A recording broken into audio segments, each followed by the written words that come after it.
નમસ્કાર મિત્રો, જય શ્રી કૃષ્ણ। સ્વાગત છે તમારું આપણી YouTube channel government pension salary info and ન્યૂઝમાં। તો વાલા દર્શક મિત્રો, આજે આપણે વાત કરવાના છે કે રાજ્ય સરકારના નિવૃત્ત કર્મચારીઓના મિનિમમ જે પેન્શનમાં વધારો કરવામાં આવ્યો છે તેના વિશે। તો મિત્રો, તમે પણ રાજ્ય સરકારના નિવૃત્ત કર્મચારી છો તો તમારા મિનિમમ પેન્શનમાં મોટો વધારો થયો છે। તો મિત્રો, કેવી રીતે મિનિમમ પેન્શનમાં વધારો થયો છે તેની તમામ વાત મિત્રો આપણે આજે કરવાના છે। તો મિત્રો, રાજ્યના નિવૃત્ત પેન્શનરો માટે ખૂબ જ મહત્ત્વના સમાચાર સામે આવ્યા છે। તો મિત્રો, તમને એક નિમ્ર વિનંતી છે કે આપણે મિનિમમ પેન્શનમાં વધારાની વાત કરતાં પહેલાં તમે આપણી ચેનલમાં નવા હોય તો આપણી ચેનલને સબસ્ક્રાઈબ કરી લેજો, કેમ કે આવી કોઈ પણ નવી અપડેટ આવે, નવી માહિતી આવે અથવા તો પેન્શનને લગતી કોઈ પણ નવી અપડેટ આવે તે નોટિફિકેશન સૌથી પહેલાં તમને મળી જાય। અને મિત્રો, વિડીયો ગમે તો લાઈક પણ કરી દેજો। તો મિત્રો, વિગતવાર વાત કરીએ તો દેશભરના કરોડો કર્મચારીઓ માટે ઈપીએફઓ પેન્શન અપડેટ 2026 અંગેની ચર્ચાએ ફરી એકવાર ઉત્સુકતા વધારી છે। સોશિયલ મીડિયા અને વિવિધ અહેવાલો એવો દાવો કરવામાં આવી રહ્યો છે કે કર્મચારીઓની માસિક પેન્શન અને પગારના નોંધપાત્ર વધારો થવા શક્ય છે। શું ખરેખર મોટી વધારાની તૈયારી ચાલી રહી છે? અને જો ફેરફાર થાય તો કેટલો લાભ મળી શકે છે? તો મિત્રો, તેની તમામ વિગતવાર જોઈએ તો ઈપીએફઓ શું છે અને પેન્શન કેવી રીતે મળે છે? તો મિત્રો, ઈપીએફઓ એટલે એમ્પ્લોય પ્રોવિડન્ટ ફંડ ઓર્ગેનાઇઝેશન, જે ગવર્મેન્ટ ઓફ ઇન્ડિયા હેઠળ કાર્યરત સંસ્થા છે। મિત્રો, ઈપીએફઓ હેઠળ કર્મચારીઓ અને નાગરિકો દ્વારા પીએફ યોગદાન કરવામાં આવે છે।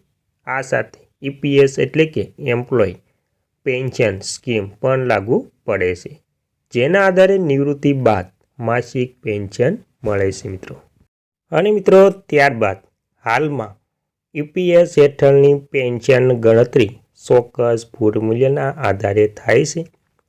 ઘણા વર્ષોથી પેન્શન મર્યાદા અને ગણતરી પદ્ધતિમાં સુધારાની માંગ ઉઠતી રહી છે। માસિક પેન્શનમાં કેટલો વધારો શક્ય છે તેની પણ વાત કરીએ તો પેન્શન વધારાની ચર્ચા મુખ્યત્વે ઈપીએસમાં સુધારા અને ઉચ્ચ વેતન આધારિત પેન્શન ગણતરી અંગે છે તેના વિશે। જો પેન્શનની મિનિમમ મર્યાદા વધારવામાં આવે અથવા તો વેતન મર્યાદામાં સુધારો થાય તો નિવૃત્ત કર્મચારીઓને વધુ માસિક રકમ મળી શકે છે। ઉદાહરણ તરીકે, જો હાલની મિનિમમ પેન્શન મર્યાદા વધારો થાય તો લાખો પેન્શનરોને સીધો ફાયદો મળી શકે છે। જો કે આ માટે સત્તાવાર જાહેરાત આવશ્યક છે। મિત્રો, અને મિત્રો, ત્યારબાદ વેતનમાં કેવી રીતે થશે વધારો? તો મિત્રો, પગારનો સીધો સંબંધ ઈપીએફઓ યોગદાન અને ડીએ વધારા સાથે હોય છે। જો સરકાર મોંઘવારી ભથ્થું વધારે અથવા તો વેતન મર્યાદામાં સુધારો કરે છે તો કર્મચારીઓના પીએફ યોગદાનમાં વધારો થશે, જે લાંબા ગાળે નિવૃત્તિના લાભ વધારે છે। અને મિત્રો, ઈપીએફ પેન્શન અપડેટ 2026 અંતર્ગત વેતન મર્યાદા વધારવાની ચર્ચા પણ ચાલી રહી છે।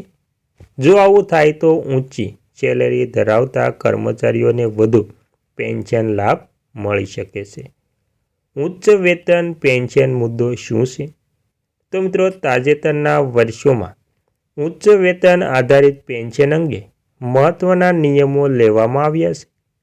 ઘણા કર્મચારીઓએ પોતાની વાસ્તવિકતા સેલેરીના આધારે ઈપીએસમાં યોગદાન કરવા માટે અરજી કરી છે।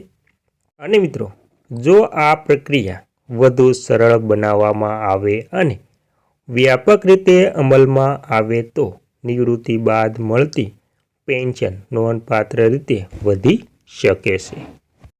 અને મિત્રો, હવે અંતમાં જાણી લઈશું કે કર્મચારીઓએ શું ધ્યાનમાં રાખવું જોઈએ। તો મિત્રો, હાલમાં સૌથી મહત્ત્વનું છે કે સત્તાવાર ઈપીએફઓ સૂચનાઓ પર જ વિશ્વાસ રાખવો। કોઈ પણ વધારો અથવા તો વધારો ગેજેટ સૂચના બાદ જ અમલમાં આવે છે. કર્મચારીએ પોતાના ઈપીએફ ખાતાની માહિતી, યોગદાન અને સર્વિસ વર્ષોની વિગતો ચકાસવી જોઈએ. સમયસર અપડેટ કરેલી માહિતી ભવિષ્યમાં વધુ લાભ મેળવવામાં મદદ બની શકે છે. અને મિત્રો ત્યારબાદ આગળ શું અપેક્ષા રાખવી? તો મિત્રો ઈપીએફ પેન્શન અપડેટ 2026 સંબંધિત ચર્ચાઓ ચાલુ છે, પરંતુ અંતિમ નિર્ણય સરકાર અને ઈપીએફઓ દ્વારા લેવામાં આવશે. જો પેન્શન મર્યાદા અથવા તો ગણતરી પદ્ધતિમાં ફેરફાર થાય તો લાખો કર્મચારીઓ અને પેન્શનરોને સીધો લાભ